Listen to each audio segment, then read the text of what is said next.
We are with Peter Walsh, the senior researcher from Campus University of Oxford. Peter, you've been working a lot on migration and asylum issues in the United Kingdom.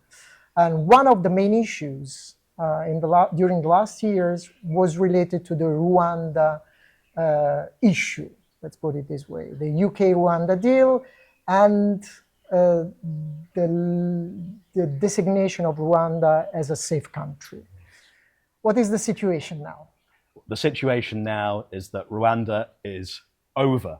It was so the previous government, the Conservative government, they were determined to have Rwanda as a safe country, and they faced litigation on this. It went to the High Court. The High Court upheld the government's view that Rwanda was safe. That was appealed to the Court of Appeal, who overturned that, and then it went to our Supreme Court, who upheld the judgment of the Court of Appeal and said, look, Rwanda is not a safe country to send asylum seekers to, largely because its asylum system has defects that means it will not be able to identify genuine refugees.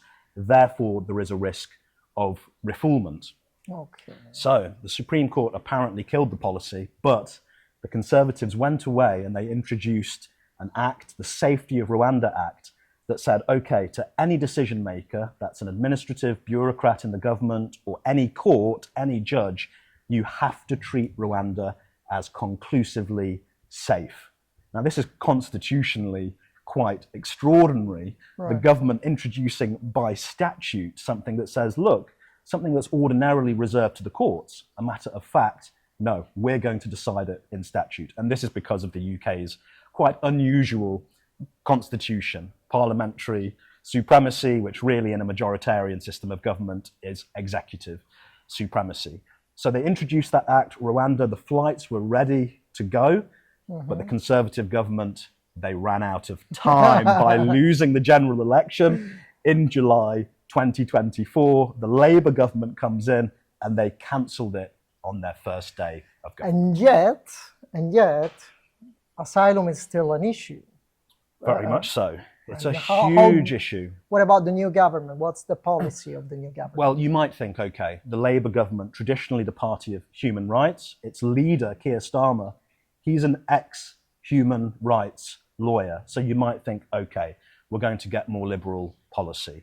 With the exception of the cancellation of Rwanda, that is not what we have seen. The Labour government have pursued very restrictive asylum policy. The most recent changes are they've effectively ended permanent residence for refugees. Now a successful asylum seeker gets only a 30-month temporary status, after which the government will review the situation of the individual. If they believe it's safe to return them to their country of origin, they will do.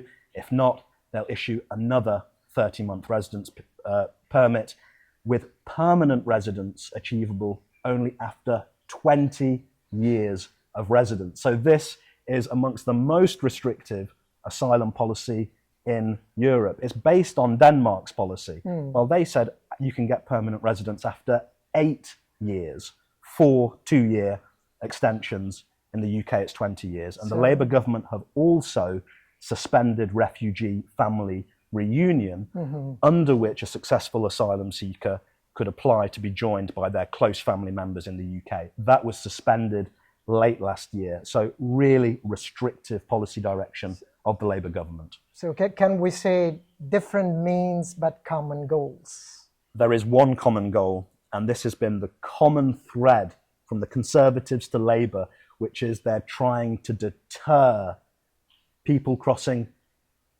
in small boats from France. That's what this is all about. Are they succeeding?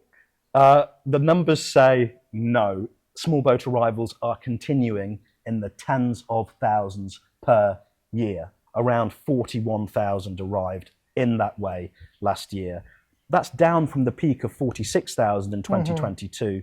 But listen, while numbers are continuing in the tens of thousands, it's very difficult to describe these deterrence policies as being a success. Thank you very much, Peter. Thank you.